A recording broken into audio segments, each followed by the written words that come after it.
impeachment complaints at nakabinbin pa rin ito sa tanggapan ni House. O Father, ilan ba yung anak mong nakatago? Wala ka bang pinalaglag sa mga nabuntis mo, Father? Wala ka ba nabuntis na madre, Father? Tanong lang. Secretary Tayo kasali po si Nene Bacale, sinama po ng COMELEC yung kanyang pangalan dito sa certified list of candidates. At nung ginawa na po, inimprenta na yung balota at ipinakita yung sample, wala po yung pangalan ni Bacale Nene, independent candidate para kongresista laban kay Martin Romualdez. Siya raw po ay disqualified at nalaman lang niya ito kahapon at hindi po siya officially notified ng COMELEC. Bastusan na po ang ginagawa pati ng COMELEC. Hindi binigyan ng notice yung tao na meron palang oposisyon doon sa kanyang pag-transfer ng kanyang distrito. Basic po iyan sa ating saligang batas, yung due process at equal protection of the laws. Naglabas ng pahayag ang COMELEC at sila'y nagsabi, ito ang certified list of candidates. Alright, Reaction TV Base nagbabalik po. Reaction. Napakaganda po ng pag-uusapan natin ngayon. Si Tambaluslos, napakarumi pong maglaro.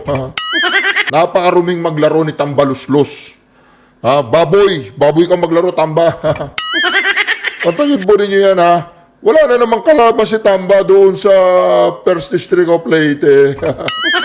Yan po ang pag-uusapan natin ngayon at meron na daw pong anim na daw pong kongresista ang nag-sponsor doon sa tinatawag na impeachment. Kung ganun, magaling. Anyway mga reaction, meron pa po tayong re-reaction nandito. Si Mayor Magalong, gigil na po. Si Mayor Magalong gusto yata niyang tumakbong senador sa susunod na eleksyon. Kaya po si Mayor Magalong ngayon ay sumisikat. Pasikatin natin, total anti-corruption naman siya, di ba? Alright, ito na po. Alright. May 6 na kongresista na daw gustong mag-sponsor. Ang daming kailangan, no? 6 pa lang. 6 pa lang, hindi kayo natakot. Alright, ito na po. Rosalisa, ngayon ba ilang kongresista na yung nag-endorso ng impeachment complaints laban kay BP Sara? Aga 6 na kongresista ang nag-endorso sa 3 impeachment complaints na naihain na sa Kamara laban kay Vice President Sara Duterte dahil sa paggastos nito ng confidential funds. Naniniwala si Akbayan Party List Representative Percy Sandanya. O, di ba? Yung kongresista ng Akbayan, ngiwi. Ano nangyayari sa gobyerno natin? Bakit ngumingiwi lahat ng mga opisyales? Ito. Madadagdagan pa ang bilang na ito sa pagbabalik sesyon ng Kamara sa Lunes, January 13. Gate nito, hindi pwedeng hindi gumalaw ang impeachment complaints na inihain sa Kamara, lalo na't mandato ito ng Kongreso na aksyonan. Sa gitnaan niya ito ng tumitinding suporta mula sa publiko sa mga hakbang na mapatalsik ang pangalawang Pangulo sa pwesto dahil sa questionableng paggamit ng confidential funds nito. Yung SWS daw, 41% ng mga Pilipino gustong ma-impeach si Sara Duterte. Ito kayang SWS na ito ay may katinuan pa. 41% talaga gustong ma-impeach si BP Sara. Baka 0.01%. Baka ang gusto nilang matanggal si Tambaluslos, si Bangag, si Kilay, si Palaka, tsaka yung mga tuwadkom. Anyway, yung mga tuwadkom, mga kareaksyon, hindi na po makakabalik siya sa Kongreso. Yung iba tumatakbong na gobernador pero talo. Pero ito po meron na daw 6. Ito po panoorin po natin. Mahigit 1 buwan na ang nakalipas mula ng Yung pong nag-aabot kay Secretary General ng Kongreso, isa pong pari yan. Father, adik ka rin ba? Adik ka? Adik ka saan, Father? Adik ka sa sabong? Tanong lang. Adik ka ba sa mga chicks? Tanong lang, Father, ha? Walang personalan. Nagtatanong lang kami, Father. Adik ka ba sa polboron o sa shabu? Tanong lang, okay? Ihain ang unang 2 impeachment complaints at nakabinbin pa rin ito sa tanggapan ni House. Father, ilan ba yung anak mong nakatago? Wala ka bang pinalaglag sa mga nabuntis mo, Father? Wala ka ba nabuntis na madre, father? Tanong lang. Secretary General Reginald Velasco.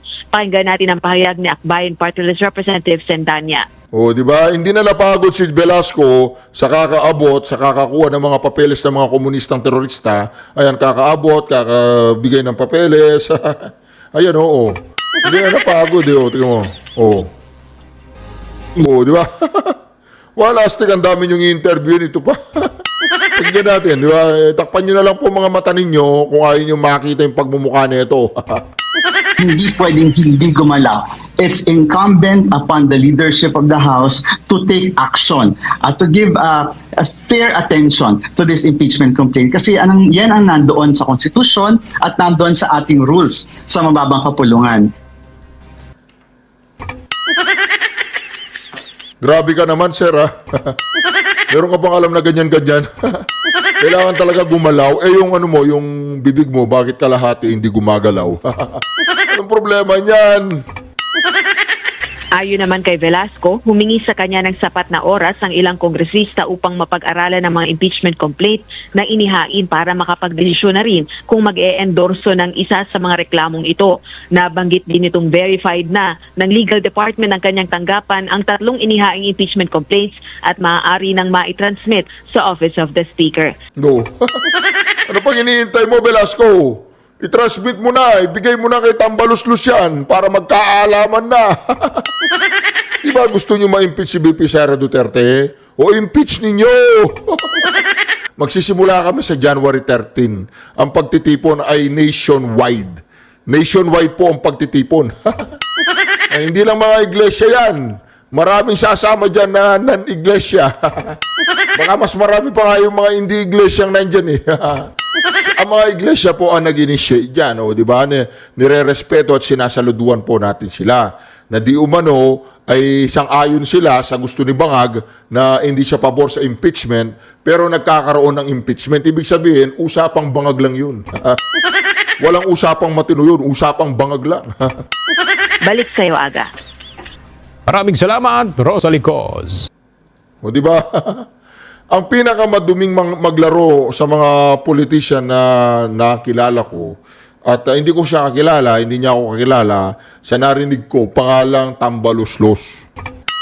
Mantakin ninyo, 4 yung kalaban niya dapat, bandang uli mag-isa na lang siya. Totoo yung sinabi ni VP Sara Duterte. Laging walang kalaban si Tamba sa First District of Leyte. Pakinggan natin, pakinggan po natin ito si Attorney Vic. District ng Leyte. Mga kababayan, sa First Legislative District ng Leyte, nakausap ko po yung abogado ng ating kaibigan, si Nene Bacale, yung kandidatong independent at may isugdino bilang kongresista. Tinanggal po siya, hindi po siya sinama doon sa sample ballot na ipinakita ng Commission on Election. Kanina lang ho niya nalaman ito kahapon. Si Nene Bacale na kandidato laban kay Martin Romualdez at gustong-gusto ng mga tao sa Leyte, dyan po sa First District, tinanggal po ng COMELEC sa listahan ng official candidate. Bagamat doon po sa linabas na certified list of candidates ng Commission on Election, ito po may hawak tayo eh. Kasali po si Nene Bacale, sinama po ng COMELEC yung kanyang pangalan dito sa certified list of candidates. At nung ginawa na po, inimprenta na yung balota at ipinakita yung sample, wala po yung pangalan ni Bacale Nene, independent candidate para kongresista laban kay Martin Romualdez. Siya raw po ay disqualified at nalaman lang niya ito kahapon at hindi po siya officially notified ng COMELEC. Bastusan na po ang ginagawa pati ng COMELEC.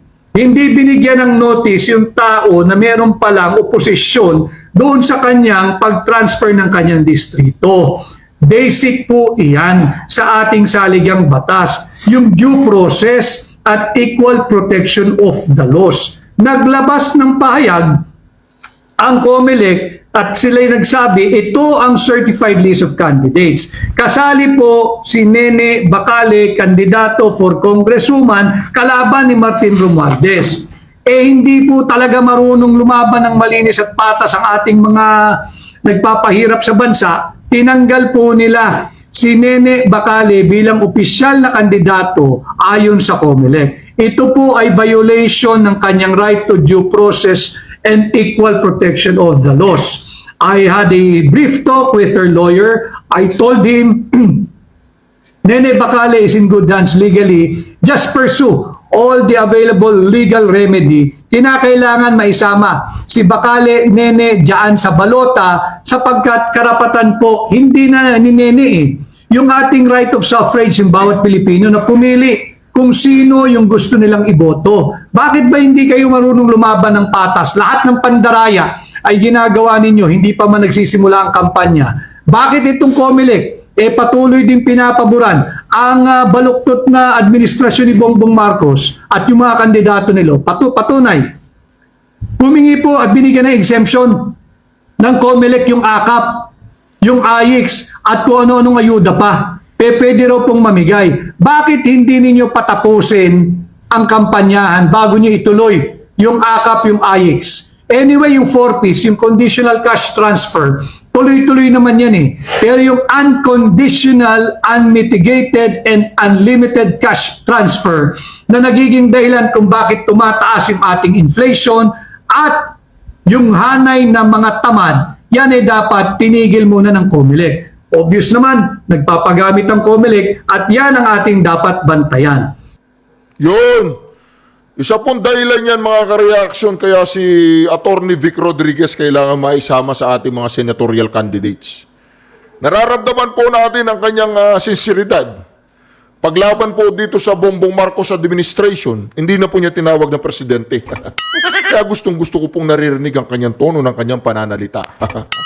Dito po mga ka-reaction si Attorney Vic Rodriguez ay talagang nakikipagbanagbagan na po siya. Wala ng President Bongbong Marcos. Dapat Bobong Marcos. Di ba? Ganun yun.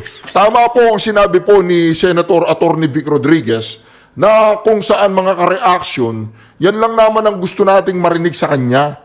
Yung makipagligwakan siya para sa mga Duterte at para sa mga kaalyado ng mga Duterte na hayagan. Di ba?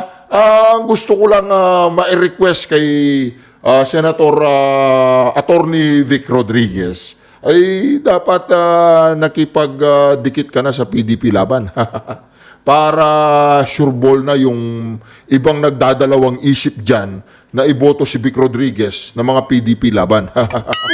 Di po ba mga ka-reaction? Pero dito mga ka-reaction, si Senator Attorney Vic Rodriguez, kailangan po talaga natin niyang isali sa ating mga balota, no? Alam naman yung iboto natin yung iba. Iboto na natin si Vic Rodriguez, di ba? Anyway mga ka-reaction, totoo naman ang sinabi po ni Senator Attorney Vic Rodriguez na kung saan mga ka-reaction, ito pong ginawa nila dito kay Aling Nene Bacale ng 1st District of Leyte ay isang hayagang katarantaduan, isang hayagang paglapastangan, isang hayagang pambababoy sa karapatang pantao po yan. Lalong-lalo na po yung mga tao dyan sa 1st District of Leyte na nagnanais o umaasa inaasam-asam po nila ang pagbabago sa kanilang distrito at ngayon hindi po nila makakamit. Dahil si Tamba ay wala pong kalaban.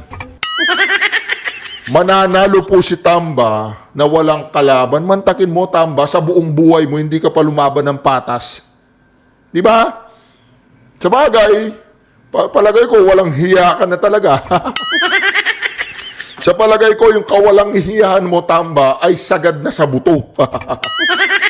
Doon nga yung heavy luggage, di ba? Yung heavy luggage, walang pakundangan na nasa korte, di ba nakipag-connive ka di umano sa mga Supreme Court ba yun?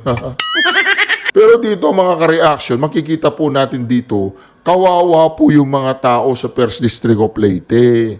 Kawawa po yung ating mga mamamayan doon, mga kababayan doon. Mantakin po ninyo, wala silang kalaban-laban. No choice po sila. Sa ayaw at sa gusto nila, ang magiging congressman po nila ay si Tamba. Di ba? Dapat talaga, ito namang COMELEC mga ka-reaction. Wala ba kayong puso, COMELEC? Wala na ba talaga kayong balon-balunan? Wala na ba talaga kayong lapay? Anong ginagawa niyo sa mga taong bayan dyan sa First District of Leyte, dito sa may Marikina, dyan sa may Caloocan? Maraming mga na-disqualified dyan ng mga frontrunner. Pero wala pong magagawa ang mga kandidatong ito kahit maglupasay pa sila sa ano, dyan, sa lapag o maglupasay pa sila sa papag, wala po silang magagawa dahil wala naman ang pangalan nila sa mga balota. At ngayon, mga ka-reaction, isang malaki pong pagwalang hiyayan sa atin. Lahat po ng kagustuhan ni Tambaluslos ay natutupad. Lahat po ng ninanais ni Tambaluslos ay naisasakatuparan po. Pag hindi ka kasama sa plano, mawawala at mawawala po ang pangalan mo. Dahil pa ito ng Marcialo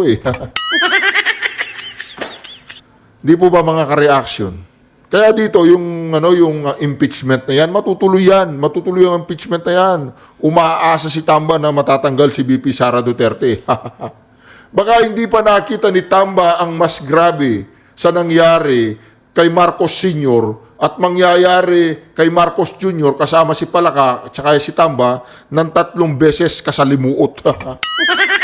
Hindi lang double whammy, triple whammy ang mangyayari sa inyo. Isang whammy kay Bangag, isang whammy kay Palaka, at isang whammy kay Tamba.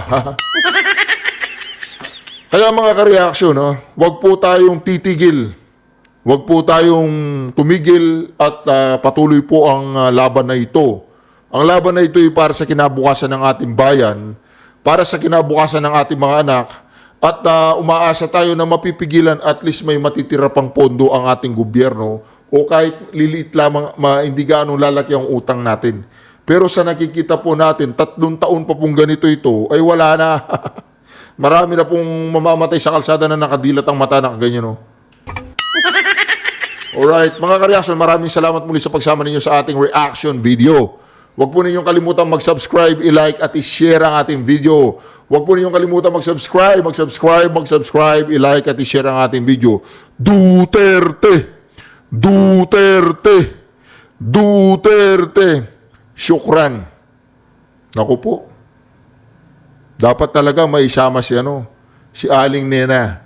Diyan, sa balota, sa First District of Leyte. Ilaban po ninyo yan. God bless you all. Naku po, grabe na.